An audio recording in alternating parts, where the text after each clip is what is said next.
Laghi Blu a Fadaltobasso, è qui la festa, o almeno lo sarà venerdì 27 e sabato 28 settembre, un mese all'alba per la rinascita del Carroccio nella Marca. Formalmente si tratterà dei festeggiamenti della Lega Nord della circoscrizione di Vittorio Veneto, ma di fatto potrebbe trattarsi della versione riveduta e corretta del tradizionale appuntamento in Prato della Fiera a Treviso, messo fortemente a rischio dalla demoralizzazione dovuta alla sconfitta elettorale, oltre che dai sopraggiunti problemi logistici. Noi la festa della Lega sui Laghi Blu la faremo, anche se non avremo l'etichetta di festa provinciale.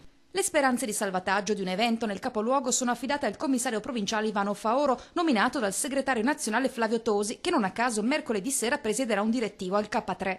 Ci è stato detto che c'è la volontà comunque di fare una festa, adesso nei prossimi giorni hanno riaperto la segreteria oggi, nei prossimi giorni vediamo. Quel palco sarà cruciale per la corsa alla segreteria federale, coi lealisti che puntano a disarcionare Roberto Maroni. Avremo l'intenzione di invitare Matteo Salvini, anche in previsione di un congresso federale che si deve fare quanto prima. Tosi va in Lombardia, Salvini viene in Veneto, entrambi andiamo in Emilia anziché in Trentino. È normale e positivo che ci sia la disponibilità di Matteo di venire alla nostra regione come di altri di girare nelle altre.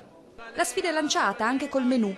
Noi vogliamo fare un piatto unico, un piatto tipico, polenta e mousse, che è polenta e asino, per chi non conosce la lingua veneta.